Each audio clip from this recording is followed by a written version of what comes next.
Minister Swaraj, Secretary Pritzker, Minister Sitamaran, Secretary Moniz, Minister Goyal, and members of both the Indian and the American delegations, and other guests. I am really delighted to welcome everybody here to the State Department's Ben Franklin room.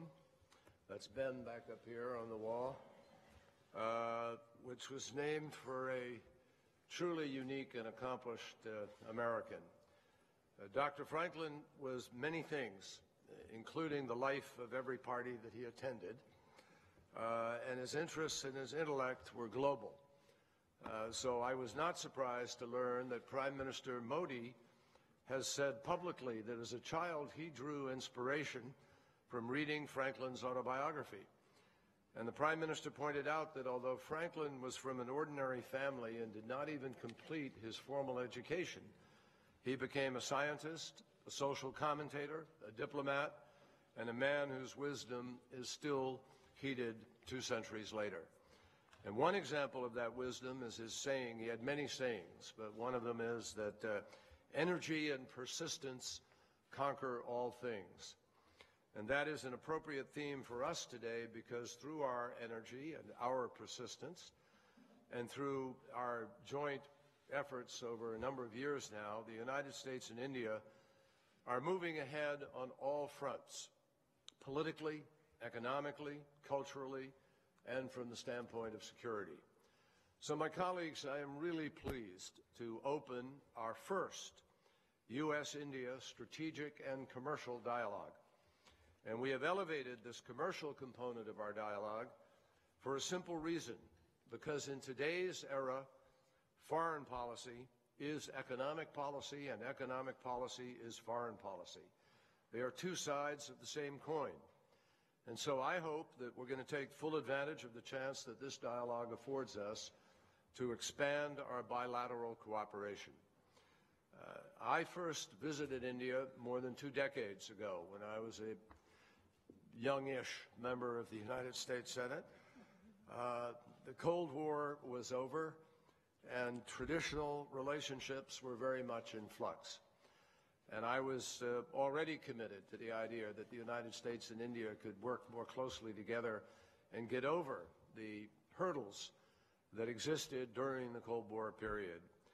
So leaders were then thinking about how to adjust to a new economic and political reality. And that's when I met a new finance minister, Minister Singh, who later became the Prime Minister. And we began to see how the relationship between our 2 countries could change, and change for the better.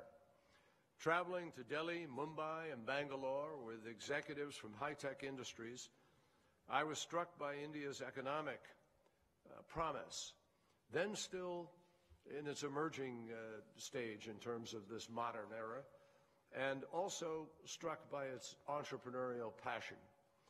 I saw a country that was waiting to just burst out of the seams, and that is exactly what the world has been seeing ever since. The result has done more than transform India's economy. It has also brought the United States and India closer and created some truly unprecedented opportunities for the future. Today we have an agenda that is very long, not quite as long as the Ganges River, but a long agenda. It includes building on the progress that we have already made in the field of sustainable energy, the environment, curbing greenhouse gas emissions, and we're delighted to have high-level experts here, our leader of negotiations, Todd Stern, and others who are going to talk about this. This topic alone validates our dialogue, because unless our countries lead on these issues, meaningful gains will not happen. And that is obviously, in face of what science is telling us, unacceptable. We've made a good start, but we have to do more within and beyond our boundaries to drive home the urgency of growing economically in ways that are green and clean. And what is clear to everybody is that the choices that one makes in order to grow green and clean do not mean a choice between growth or the environment. Both can take place simultaneously. I'm very pleased that Secretary Moniz and Minister Goyal will join Minister Swaraj and me to discuss energy and climate during the Strategic Track plenary. The fact is that our economic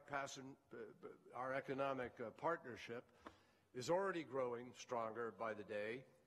Annual trade in goods and services between the United States and India has grown nearly fivefold since the year 2000 to just over $100 billion. And my government agrees with Prime Minister Modi that we can increase that figure to more than $500 billion in the years immediately ahead. Bilateral foreign direct investment stands today at more than $35 billion. It can go much higher. And right now, our economic connection supports hundreds of thousands of jobs in each of our countries. But we're not satisfied because we all know that there are many more openings to explore. We want to continue the momentum, and that is what the commercial component of this dialogue will seek to do. On the security side, our collaboration is always also growing in ways that benefit both of our countries, our citizens, and actually winds up benefiting the world as a result. I spoke last night of India's heroic role in rescuing people, including many Americans who've been trapped by violence in Yemen, and also of India's timely and life-saving response to the earthquake in Nepal. We're also working together in the Indian Ocean.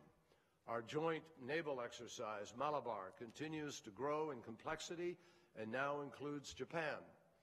We have agreed on a new 10-year defense framework and also on a shared strategic vision for the Asia-Pacific and Indian Ocean that stresses regional security, maritime law, peaceful resolution of disputes, and economic connectivity across the region.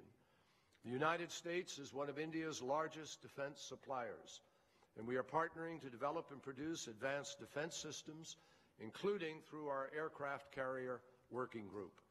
And as we gather here today, our annual Army-to-Army exercise, the Yudh Abhyas, is underway in Washington State. On health, India and the United States are striving to end preventative maternal and child deaths in developing countries. Meanwhile, we are looking forward to launching a new discussion on oceans conservation, and we're also building an important and far-reaching partnership in the crucial areas of Internet governance. So we have a lot of progress to show since the first edition of this dialogue, when it was the security dialogue back in 2010. We also know that the greatest potential of our partnership can be found in the innovative and entrepreneurial spirit of our citizens. India and the United States are both defined by our belief that the future can absolutely be made better than the past. So we also share inherent sense of optimism as people, and we believe in freedom and in the rights of all. We are aspirational, driven by the insecurity, not driven by insecurity or by fear, but we are driven, I think, both of us, by hope. So today, it is clear our destinies are converging. Prime Minister Modi will meet with President Obama next week, and we will work to find ways to play to our strengths. And I'm confident that together we can help to shape a world that is more secure, peaceful, and prosperous than it was before our efforts came together. In closing, our teams have a lot to discuss. I look forward to doing so in a climate of genuine warmth and friendship. And now I'm very pleased to yield the floor to my colleague, Foreign Minister Swaraj.